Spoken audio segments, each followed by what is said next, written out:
देख रहे हैं नेटवर्क 33 राजकुमार के साथ। तो चलिए बढ़ते हैं आज की कहानी की ओर। दोस्तों, आज मैं आपको अपनी एक सच्ची घटना के बारे में बताने जा रहा हूं, जो कि मेरे साथ हाल में घटित हुई थी। जब मैं और मेरे कजिन ब्रदर हम दोनों स्कूटी से गांव जा रहे थे।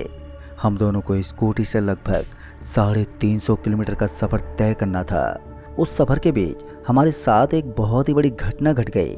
दरअसल जब हम रात के समय स्कूटी से जा रहे थे कि तभी एक दुकान के सामने हमने अपनी स्कूटी रोकी। उसे दुकान कहें या कोई छोटा सा ढाबा, लेकिन वो भूतिया था। लेकिन चाय पीने के बाद मेरा दोस्त ललित और साथ ही वो दुकान, यानी कि वो तीनों कहीं पर गायब हो गए। तो दोस्तों, वो तीनों कहाँ गायब हो गए और क्या हुआ मेरे दोस्त ललित के साथ, ये सब जानकर आप हैरान रह जाओगे। लेकिन तब से हमने रात के वक्त हाईवे पर जाना ही छोड़ दिया। तो चलिए शुरू करते हैं मेरी डर भरी कहानी। दोस्तों, बात कुछ साल पहले की है, जब मैं नोएडा में रहा करता था। उस वक्त मेरी फैमिली वहीं पर रहा करती थी और मेरा कजन भाई भी दिल्ली में रहा करता था। फिर वो गांव चला गया क्योंकि उसके बड़े भाई की तबीयत बहुत ही ज़्यादा ख़राब हो चुकी थी, इसलिए उसकी दवाई करवाने के लिए वो गांव चला गया। गांव जाने के बाद उसे गांव में काफ़ी वक्त लग गया और उसके बाद उसने गांव में ही रहने की सोची। लेकिन उसकी स्कूटी नोएडा में ही थी, जिसके चलते उसे नोएडा आना पड़ा ताकि वो अपनी स्कूटी गांव में ले जाए। फिर जब वो गांव से दिल्ली आया तो उसके बाद पहले तो उसने अपना रूम खाली किया और उसके बाद उसने मुझे कहा, तू गाँव चलेगा मेरे साथ? जिस पर मैंने उससे कहा, हाँ भाई, मुझे वैसे भी गाँव में घूमने के लिए जाना था। जिसके चलते मैंने उससे हाँ बोल दिया और फिर मैंने भी अपनी पूरी तैयारी कर ली। मैं पहली बार अपने गांव स्कूटी से जा रहा था। इतना लंबा सफ़र, वो भी 2 व्हीलर से, हमें तय करना था। हम दोनों ने सारी पैकिंग कर ली और उसके बाद हम दोपहर के 1 बजे अपने घर से निकल पड़े। उस वक्त मौसम थोड़ा ख़राब हो रखा था, हम कहीं भीग ना जाएं। लेकिन फिर भी हमने सोचा जब बारिश होने लगेगी तो हम कहीं गाड़ी को रोक देंगे। यही सब सोचने के बाद हम स्कूटी को आगे बढ़ाए जा रहे थे। अभी स्कूटी ललित चला रहा था। कुछ देर के बाद हम दोनों हाईवे पर आ गए और अब हम दोनों ने स्कूटी की स्पीड 50 से ऊपर कर दी थी। हम दोनों सफ़र का मस्त आनंद ले रहे थे। खासकर मुझे बहुत मज़ा आ रहा था क्योंकि स्कूटी से गांव जाने का मज़ा ही कुछ और था। इधर मौसम भी मस्त हो रखा था, गर्मियों का महीना चल रहा था। लेकिन जब हम जा रहे थे तो आसमान में घने बादल थे और ठंडी ठंडी हवाएं चल रही थी। खैर, धीरे धीरे शाम ढली और शाम से रात हुई। अब हाईवे पर बहुत ही कम गाड़ियां दिखाई दे रही थी। हाईवे पूरा पेड़ पौधों से घिरा हुआ था, जो कि दिखने में मुझे काफ़ी मस्त लग रहा था। खैर, हम आगे बढ़े जा रहे थे कि तभी ललित ने बोला, भाई चल किसी दुकान या ढाबे पर स्कूटी को रोकते हैं और फिर चाय की चुस्की लेते हैं। ललित के ये कहने के बाद मैंने उससे बोला, हाँ भाई क्यों नहीं, चल कोई दुकान देख और वहीं पर स्कूटी रोक दियो। मेरे ये कहने के बाद ललित और मैं दुकान को खोजने लगे। फिर कुछ देर के बाद हम दोनों को एक दुकान दिखाई दी। उस दुकान को देखते विशाल ने स्कूटी को उस दुकान के बाहर ही रोक दिया। जब हमने उस दुकान में देखा तो हमने पाया कि उस दुकान में मुझे कोई भी दिखाई नहीं दे रहा था। जब हमें उस दुकान में कोई दिखाई नहीं दिया तो उसके बाद जब हम अंदर गए तो हमने देखा कि वहाँ पर एक लड़का बैठा हुआ था। उस लड़के को देखते मैंने बोला, क्यों भाई दुकान सुनसान क्यों बना रखी है, लोग भी दिखाई नहीं दे रहे हैं यहाँ पर? जिस पर उसने कहा, भाई साहब रात का वक्त है इसलिए कोई दिखाई नहीं दे रहा है। तभी मैंने उससे कहा, चाय पीनी है हमें? मेरे ये कहते ही उसने कहा, बस 10 मिनट दो, अभी बना देता हूँ। फिर मैंने उसे 2 चाय बनाने को बोल दिया और उसके बाद हम दोनों आराम से वहीं कुर्सी पर जाकर बैठ गए और हम फ़ोन को चलाने लगे। फ़ोन चलाने के कुछ समय बाद ही चाय भी बन गई और फिर मैं चाय ले आया और उसके बाद हमने चाय की चुस्की ली। चाय पीने के बाद हम दोनों वहाँ से निकलने लगे। जब हम दोनों वहाँ से निकले तो हम दोनों ने पानी की बोतलें भी ली क्योंकि रास्ते में हमें बहुत ही ज़्यादा प्यास लगती थी। पानी की बोतल लेने के बाद मैं स्कूटी को स्टार्ट करके निकल पड़ा। अब स्कूटी को मैं चला रहा था क्योंकि ललित बहुत ही ज़्यादा थक चुका था, इसलिए अब मैं मज़े से स्कूटी को आगे बढ़ाई जा रहा था कि तभी ललित ने बोला, यार भाई रुक, स्कूटी को रोक, मैं फ़ोन तो वहीं पर ही भूल गया। ललित के ये बोलते ही मैंने उससे कहा, यार तू पागल वागल है क्या, फ़ोन को कैसे भूल गया तू वहाँ पर? और उसके बाद वो फ़ोन लेने के लिए चला गया। मैं उसे जाते हुए देख पा रहा था। फिर उसके बाद मेरे फ़ोन की रिंगटोन बजी फ़ोन की रिंगटोन के बजते मैंने फ़ोन उठाया तो उसके बाद मैंने देखा कि ये फ़ोन मेरे दोस्त रोहित का आ रहा था। रोहित मेरे गांव का लड़का था और वो पूछ रहा था कि कहाँ तक पहुँचे हो तुम। तभी मैंने उससे कहा कि आधे से ज़्यादा दूरी हमने तय कर ली है भाई, जल्दी आ जाएंगे। और इतना कहकर मैंने फ़ोन को कट कर दिया। फ़ोन के कट होने के बाद ही मैंने देखा कि ललित अभी तक वापस नहीं आया है। ललित को वापस ना आता देख मुझे थोड़ा अजीब सा लगा कि वो कहाँ पर चला गया। फिर मैंने थोड़ी देर और वेट किया और उसके बाद जब ललित नहीं आया तो मैंने स्कूटी को उसी दुकान की तरफ मोड़ लिया। और जब मैं उस दुकान पर पहुंचा तो उसके बाद मैंने जो देखा उसे देखकर तो मानो मुझे अपनी आंखों पर विश्वास ही नहीं हुआ। दरअसल मैंने देखा कि वहाँ पर वो दुकान थी नहीं और ना ही मुझे वहाँ पर ललित कहीं भी नजर आ रहा था। ये नज़ारा देखकर तो मेरी तो सिट्टी बिट्टी ही गुल हो गई थी। अभी मैं वहीं पर खड़ा ही था कि तभी मैंने सोचा कि मैं एक बार ललित को फ़ोन लगाता हूँ। मैंने ललित को फ़ोन लगाया। उस वक्त मैं बहुत ही ज़्यादा घबरा गया था कि आखिर यहाँ ये सब बदल कैसे गया।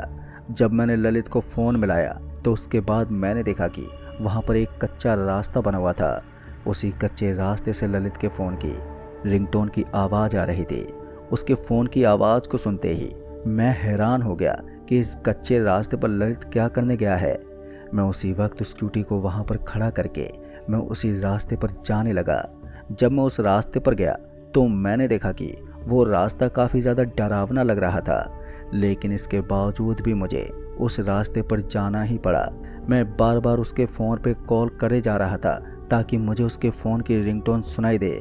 जब धीरे धीरे मैं आगे बढ़ रहा था तो उसके रिंगटोन की आवाज़ अब मुझे साफ साफ सुनाई देने लगी थी। इसका मतलब था कि मैं अब उसके बेहद ही करीब था। जब मैं आगे गया तो मैंने देखा कि एक लड़का आगे की ओर बढ़ रहा था। जब मैंने उस लड़के को देखा तो मैं सीधा उसके पास पहुंचा और जब मैंने उससे कहा अरे सुनो, तो उसके बाद उसने मुझे पीछे मुड़कर देखा। जब वो पीछे मुड़ा तो मैं तो हैरान ही हो गया क्योंकि ये वही दुकान वाला लड़का था। उस लड़की को देखते मैंने उससे कहा ललित कहाँ पर है और उसका फ़ोन तुम्हारे पास क्या कर रहा है। जब मैंने उससे ये बोला तो उसके बाद उसने कहा कौन ललित, मैं किसी ललित को नहीं जानता और वैसे भी ये मेरा फ़ोन है। जब उसने मुझसे ये बोला तो मैंने उससे कहा जल्दी बताओ मेरा भाई कहाँ पर है, नहीं तो मैं तुम्हें छोड़ूंगा नहीं। मेरे ये बोलते उसने बोला मैं किसी ललित को नहीं जानता। और इतना कहकर वो आगे की ओर बढ़ने लगा। उसे पकड़ने के लिए मैं उसके पीछे पीछे भागने लगा। उसको भागता देख मैं समझ गया कि पक्का इसने ही ललित के साथ ज़रूर कुछ किया है। यही सब सोचते हुए मैं भी उसके पीछे पीछे भागने लगा।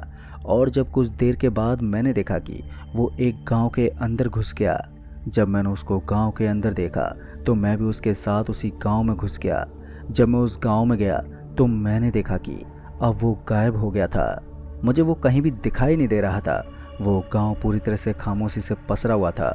उस गांव को देखकर मुझे थोड़ी बहुत घबराहट होने लगी थी क्योंकि मुझे उस गांव में एक भी शख्स दिखाई नहीं पड़ रहा था और एक तो वो चोर भी पता नहीं कहाँ चला गया। मैं उस चोर को आवाज़ लगाए जा रहा था लेकिन वो मुझे कहीं भी नहीं दिख रहा था।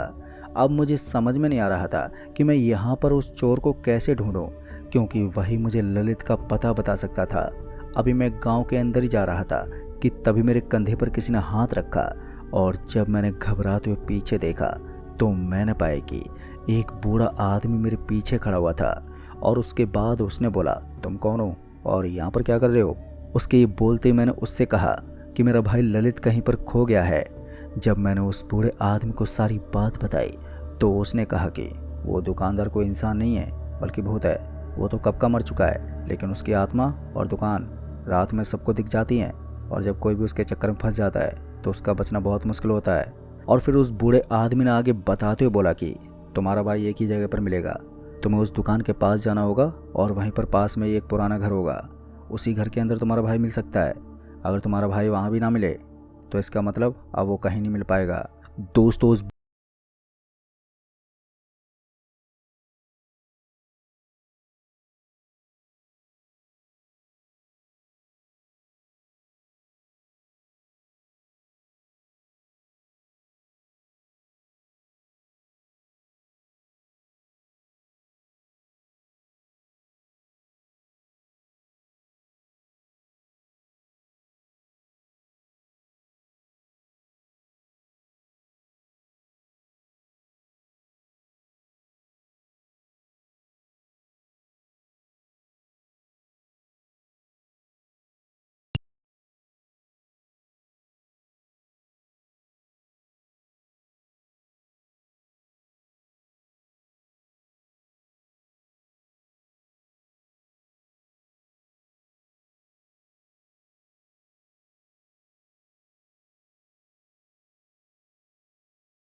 वहाँ पर कोई नहीं दिखा तो मुझे एकदम से बेचैनी होनी शुरू हो गई, जिसके चलते मैं ललित को ढूंढने के लिए आगे की ओर बढ़ा। जब मैं आगे की ओर गया तो मैंने देखा कि सामने की ओर मुझे एक मकान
और मैं समझ नहीं पाया कि ये सब हुआ क्या है, ये लोग कौन हैं। और मैं उससे बहुत ही ज़्यादा डर गया था, क्योंकि अब मुझे ललित की चिंता सता रही थी। मैं उस घर में